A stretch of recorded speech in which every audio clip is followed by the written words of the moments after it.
Welcome to the Story Grid Writer's Room podcast with Valerie Francis and Leslie Watts. This show is all about getting writers writing.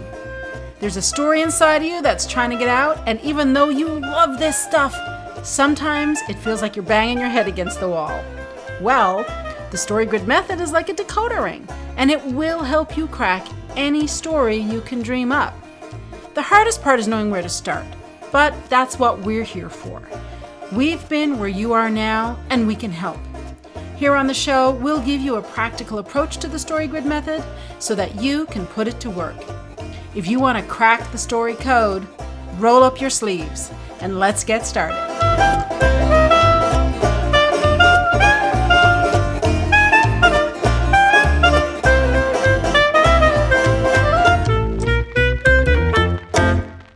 Welcome to Season 1, Episode 11 of the Story Grid Writer's Room podcast. My name is Leslie Watts. I'm a Story Grid certified editor, and I help fiction and nonfiction writers craft epic stories that matter. And I'm Valerie Francis, and I'm also a Story Grid certified editor. I'm a writer as well, and I specialize in stories by, for, and about women. So Valerie, this season we've been studying scenes. Of course, they are the building block of stories. And if you want to write a story that works, you have to be able to write scenes that work. We've looked at novels, short stories, one little film scene, all from different genres, 10 different genres. So this week, to wrap things up, we thought it would be a good idea to summarize our key takeaways and the lessons we've learned. Okay, so I think it would be good to talk a little bit about the genres, right? We did 10 genres, and what was interesting to me is how many things the stories actually had in common, which was really interesting. What did you notice about the genres and the stories that we picked this season? Well, we chose them, as we said at the beginning of the season, from stories that are already in the Story Grid universe somewhere. They're in a course that Sean and Tim teach. They were on the Roundtable podcast or something like that, in the hope that it would remove one of the barriers to learning here for Story Grid. Because if you've already seen the King's Speech, you may not need to watch it again to understand the scene that we studied.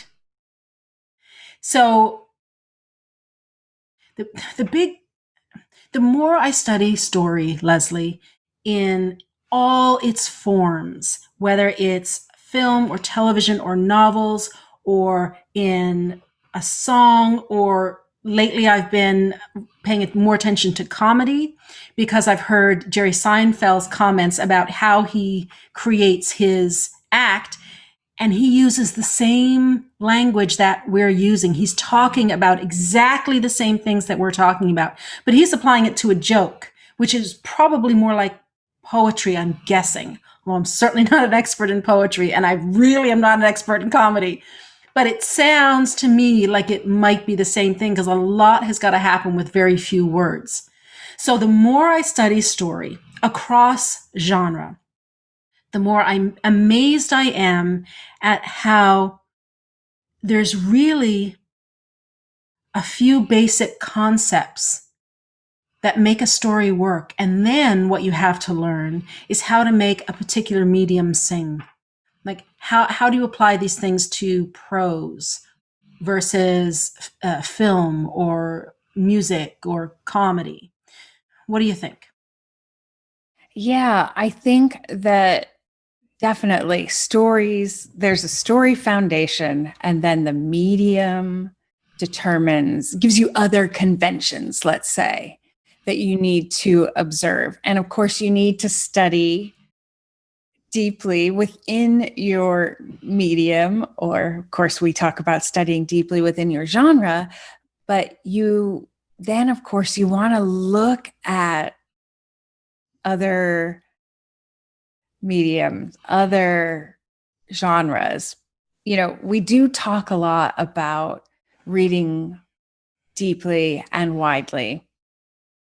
And we read deeply, right? Because we need to understand fundamentally what kind of story are we trying to tell? How do we communicate with our intended audience?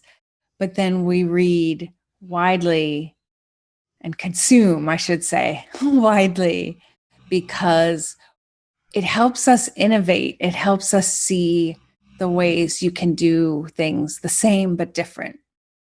Right. And so when I say there's a few basic concepts, it's shocking how few there are. Like, you need to have a character, a main character that the reader or audience member, listener cares about, that you have to develop empathy. And there are ways to develop empathy, and you have to study those. But developing empathy is it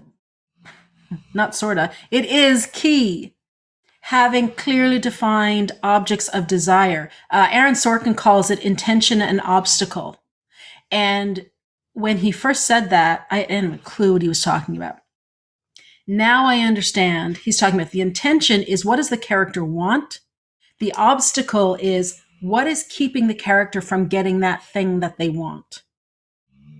That's the intention and obstacle. We call them objects of desire. So a conscious want and a subconscious need. And that attaches to external genres, internal genres. So do you see how understanding one concept then starts to branch out to all of the smaller storytelling tools that allow you, as a storyteller in whatever medium you're working in, to make that effect happen, to generate the empathy with your protagonist, to hook your audience, to build tension. It's story is elegant in its simplicity, I think. And it's our job to understand what are these basic fundamentals of storytelling and how do we get them to work? How do we make them happen? Yes, that is the job. So Well, that's the artistry, right? that's, yes. That's Yeah. what, and this is where, like on Up, we had a conversation about the writer's perspective and voice, and that's where that comes in, the artistry. And what do you have to say as an artist about a given topic, whatever you're writing about? Yes. Okay. So when we were breaking down scenes, the first area of inquiry for us was the scene type. And so we looked at things like, what's the function of the scene in the story? In other words, the editor's scene type. And then what kind of scene it is, which is the writer's scene type. We were looking at, what does it accomplish? How many people are in the scene, the location, all of these details to try to find, well, to try to get to the bottom of what can we use, what is going to be useful to us as writers and editors to in our work. So what are some key takeaways for you when thinking about the scene types that we discussed this season? First of all, I, until we did this conscious, deliberate study of scene type, I hadn't understood how important the location is. I don't know that I really gave it a lot of thought. I mean, maybe I did. Maybe I knew it somehow on a subconscious level. I had just implicitly absorbed this information from having consumed so many stories, but I had never explicitly studied it before. The location of the scene is not arbitrary at all. And we saw this over and over and over, like in the King's Speech. What an amazing place to have that I have a voice conversation, for Lionel Logue to be pushing on Bertie to get him to accept the power that is his. And the job that he was about to step into. Westminster Abbey, beautiful location. In the Marriage Story, which we didn't do this season, but we have a whole bite-sized episode about this from the Roundtable podcast. Having it in, is it Charlie? Is that his name? In his apartment was vital.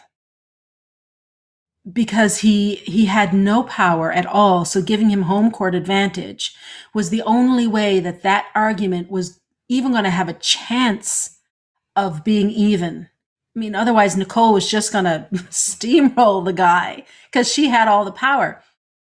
And we see this over and over and over again. I mean, I love to use the example from the opening chapter of The Accidental Tourist. They're in a car. Whenever you have two people in a car, whoever's in the driver's seat is in the driver's seat. That is the person with the power in the scene. So the reason I'm saying location isn't arbitrary is because it is directly tied to the point of power and the point of conflict in the scene. And of course, the point of power and the point of conflict is linked to the turning point, the crisis, the climax. And if your scene is not working, there's no conflict, there's no crisis, there's no turning point. So do you see how all these things mesh together to form a scene that works really well? And scenes that work really well build into sequences that work really well. And it's the nested doll thing. So if you can get the smallest unit of story for a prose writer, being the scene, that's the one that we work on, certainly that I work on in the creative phase. If we can get that working, then suddenly magic starts to happen.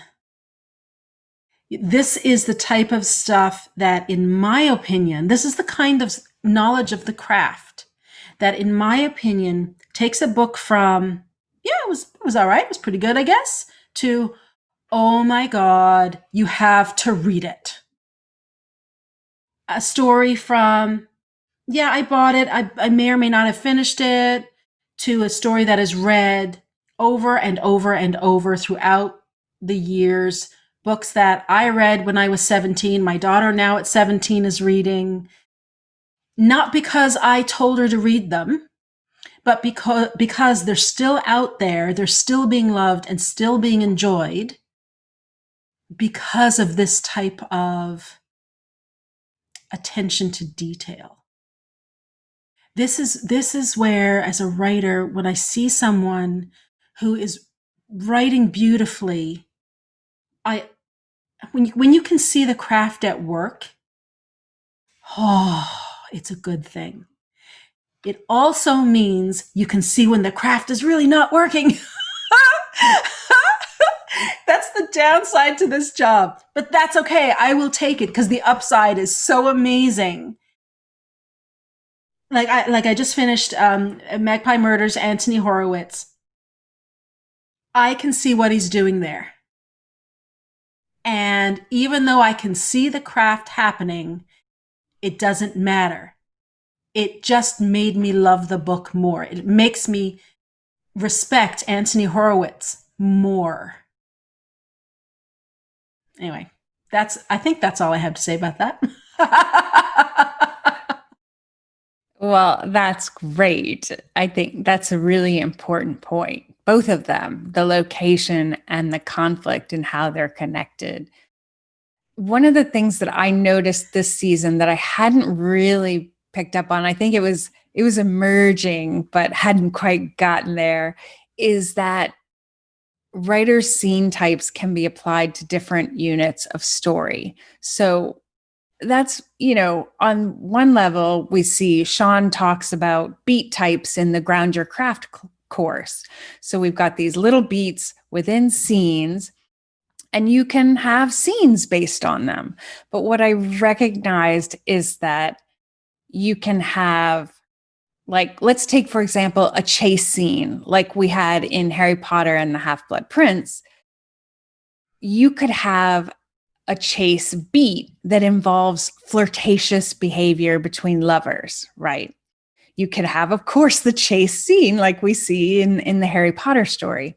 You can have a chase sequence. You can have an act that is one big chase, or at the level of the story, you can have a hunted plot, right? So it's the same basic movement, the same elements. It's just a different scope. So when we think about that, we can really practice scenes with an eye toward what's the big story. And in reality, your core event of your story, chances are, is the story type boiled down to a scene type. So I just love that. I was thinking about also the scenes where we take stock and weigh options, and we see them in, of course, we see them in battles and that kind of thing when someone's about to enter conflict. But to me, the story Brooklyn that we did on the roundtable is one big taking stock and weighing options story. So that was really fun to notice. Another thing that I noticed is that I've talked a lot about this, but I don't think I've been very specific, is thinking about scenes in the abstract.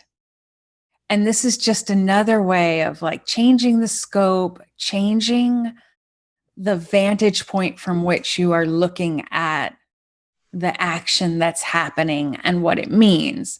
So we can make things very specific, but when we make them abstract, we can start to apply these scene types to different stories, right? So you might have um, some obvious ones, fighting a duel, two gangs fighting, a battle between two armies. Those are differences of scale and scope. But a courtroom scene is not that different, right? A football game, a dance or a music competition, those all have very similar elements. And when we can start to see them in the abstract, what's really going on based on the point of conflict, then we can really use these scene types. We can pull them from our Rolodex of of scene types, and this one is perfect, great. And that brings me to my last point about story events, is that once you start studying them, you're going to start seeing them everywhere. Collect them, figure out your own way to tag them. Don't wait for us to do it. We are doing the best we can with incredibly busy schedules. So if you're waiting on us, you're going to be waiting a long time.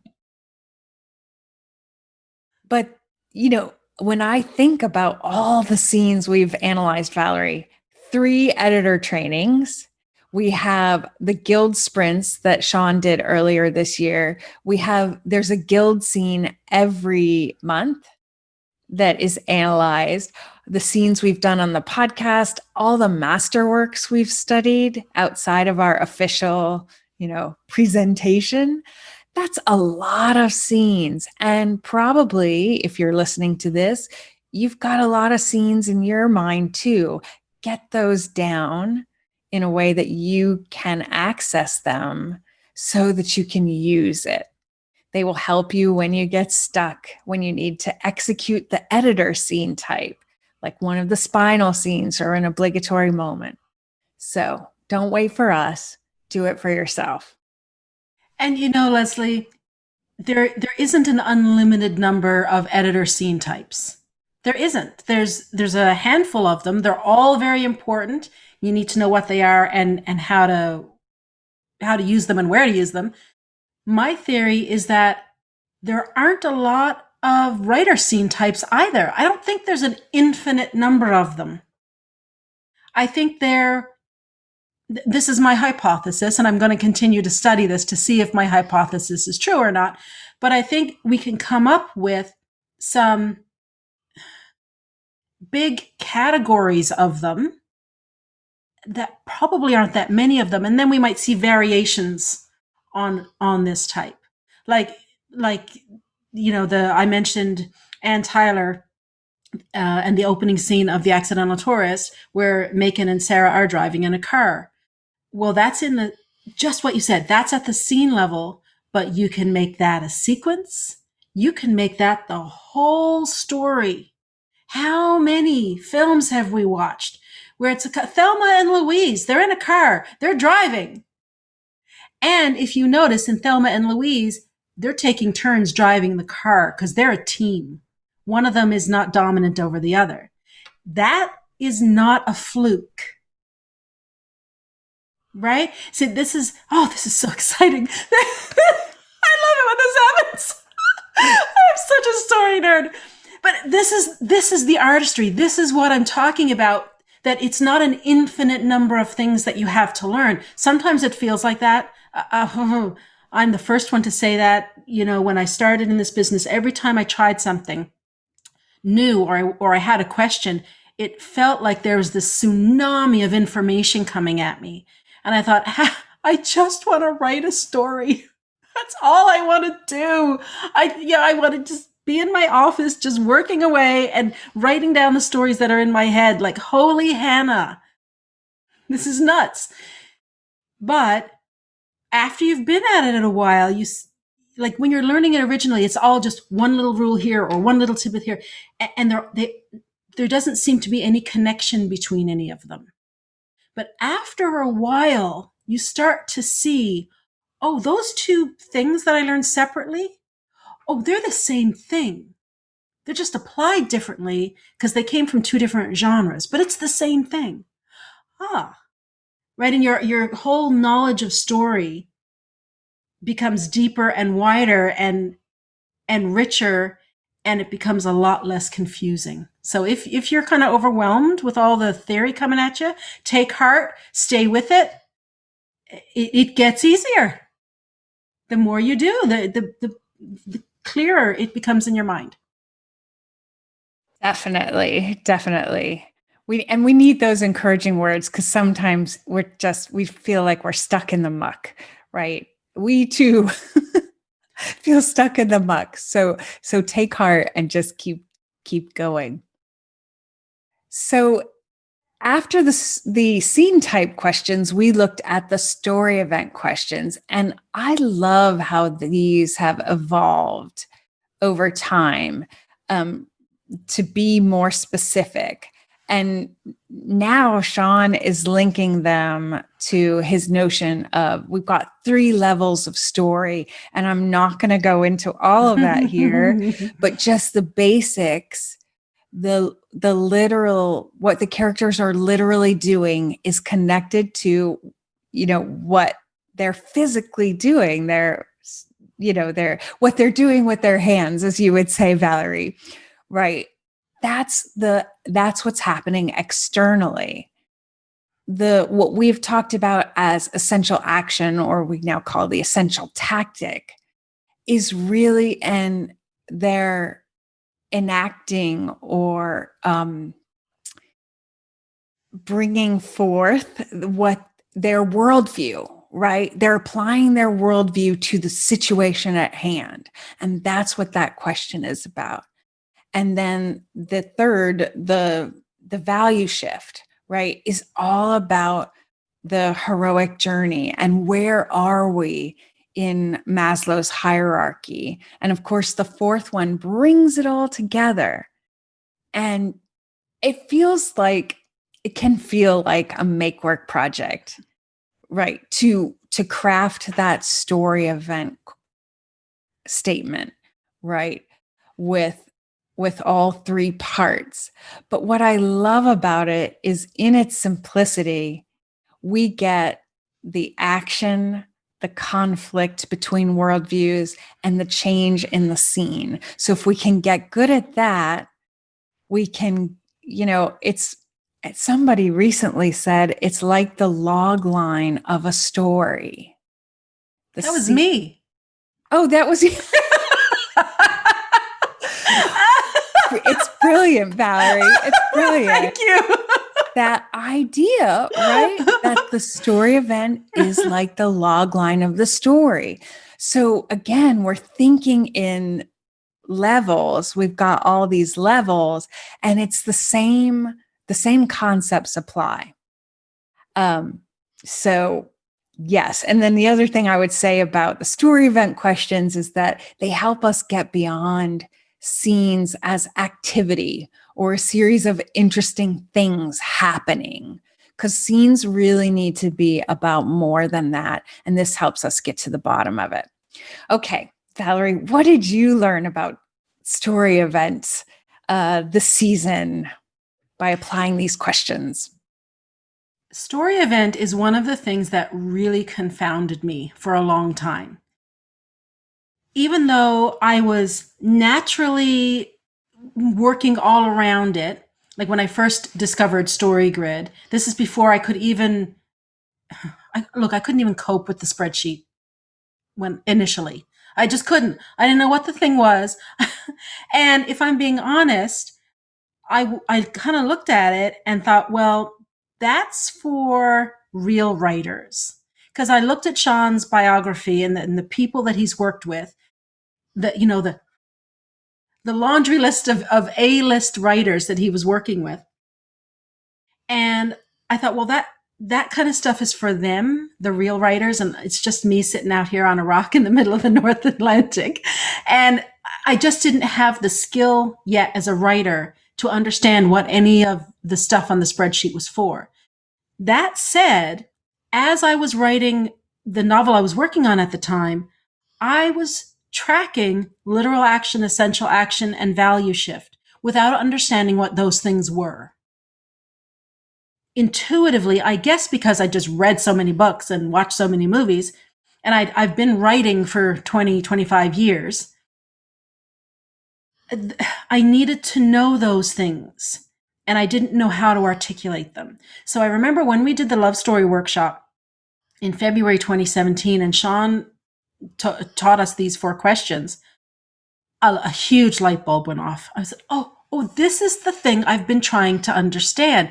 Well, Sean, because he'd been at it a lot longer than me, had language to explain what it was I was trying to figure out intuitively, and he had a structure for figuring it out. So I'm happy just to pay him to teach me what he's already figured out, save myself a lot of time. I'm 50, the clock's ticking. So, just give it to me and teach me what it is and let me get on with my novel.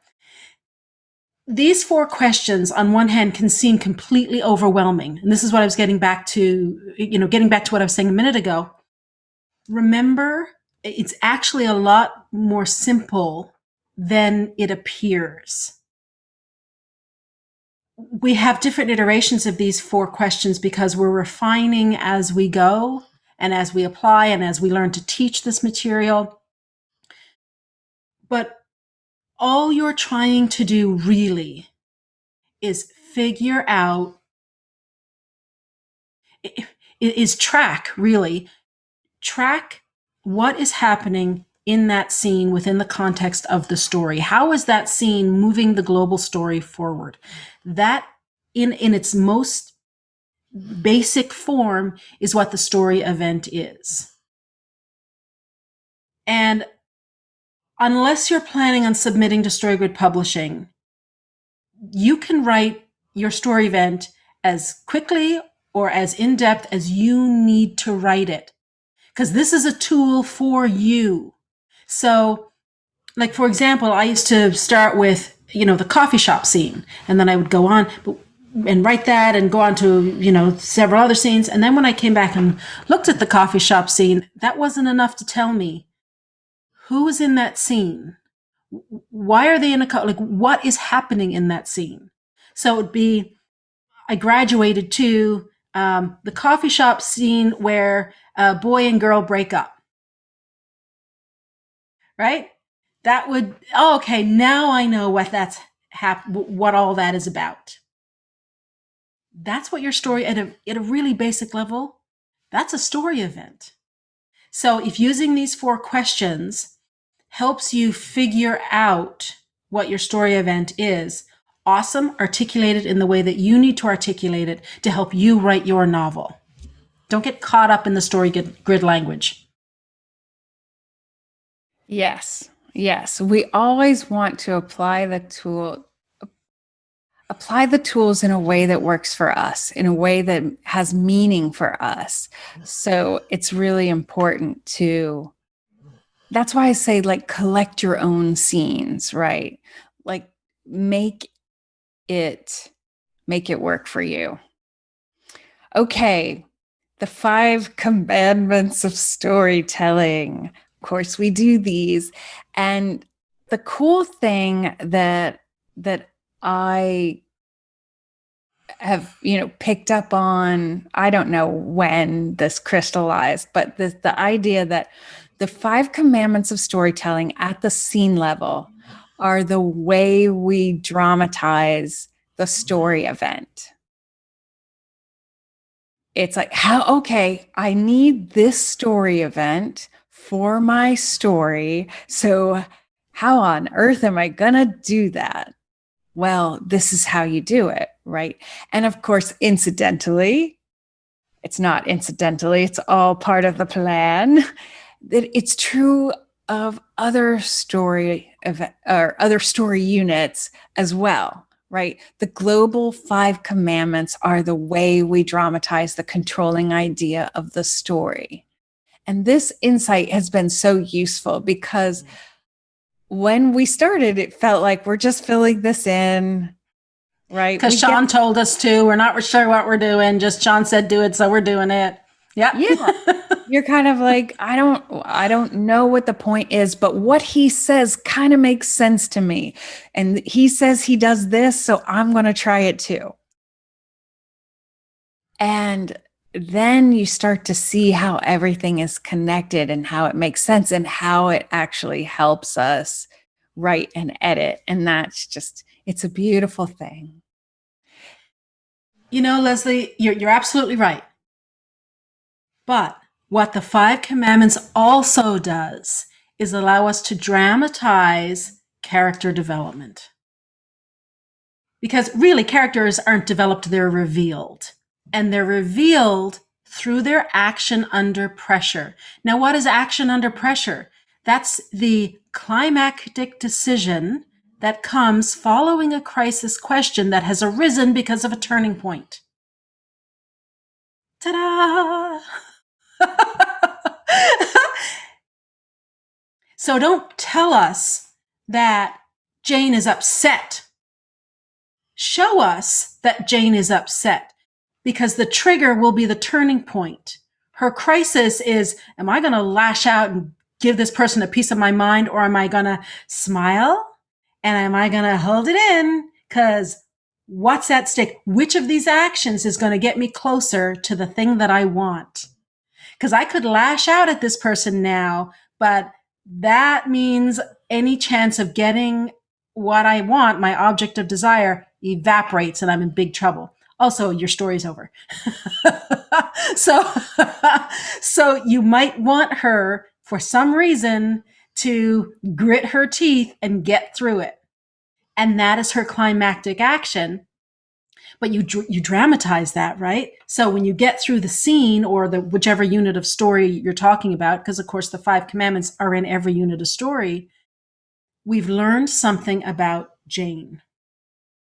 And what it is we've learned entirely depends on your story, your setup. It could be that she's a pushover. Maybe that's what we've learned. It could be that she's really clever and crafty. You see this in political stories. Uh, they're not going to lash out on the surface all the time because it's not a physical action movie. It's a intellectual. Like you don't see people necessarily punching each other out on the West Wing, but the battle is intellectual.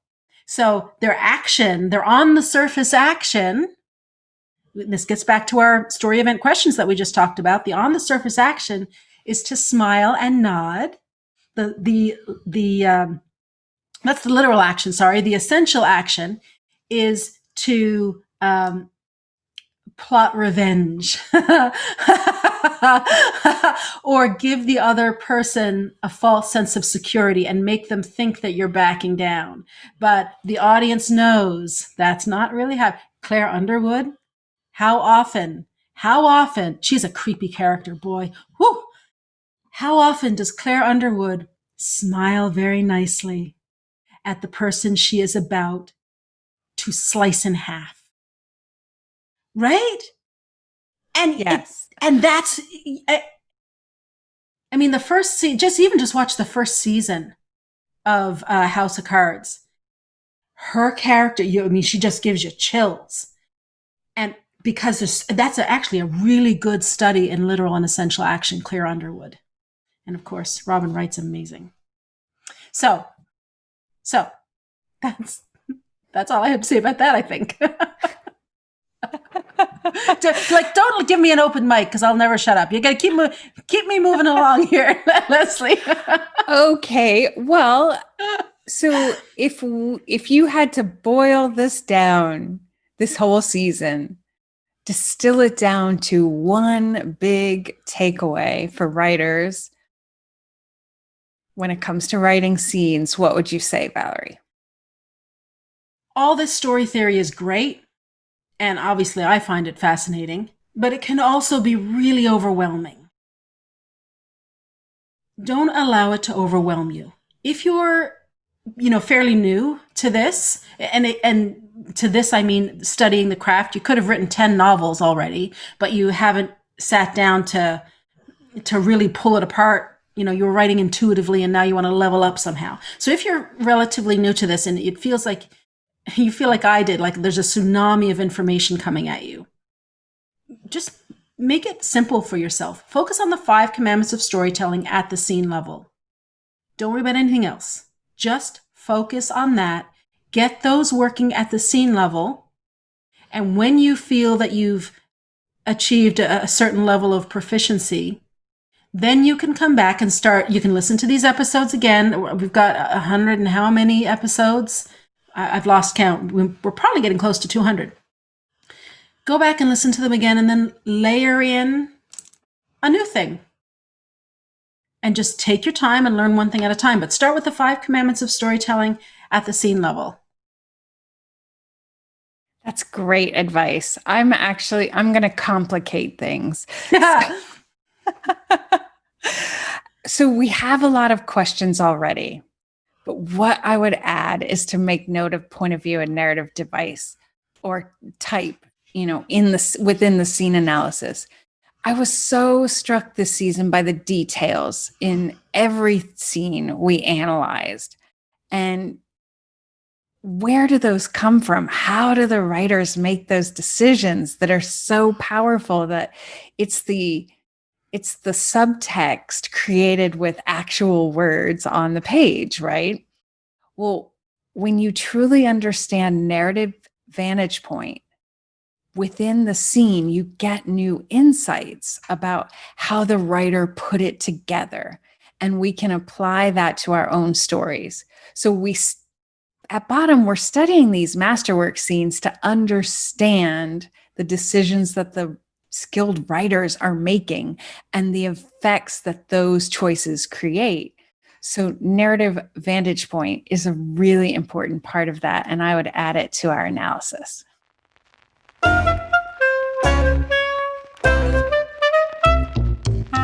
And that wraps it up for this week. Remember, if you want to become a better writer, you've got to write and you've got to read. Why not challenge yourself this week to take one of the ideas we talked about in the episode and use it in your work? To support the show, leave us a rating and review and tell your writer friends about us. And if you're watching on YouTube, be sure to subscribe to the channel. If you want to see how we put story theory into practice, subscribe to the Unpodcast at valeriefrancis.ca/innercircle or writership.com. For show notes, blog posts, and information on the StoryGrid courses and guild, visit storygrid.com. Thanks so much for listening. We'll see you next time.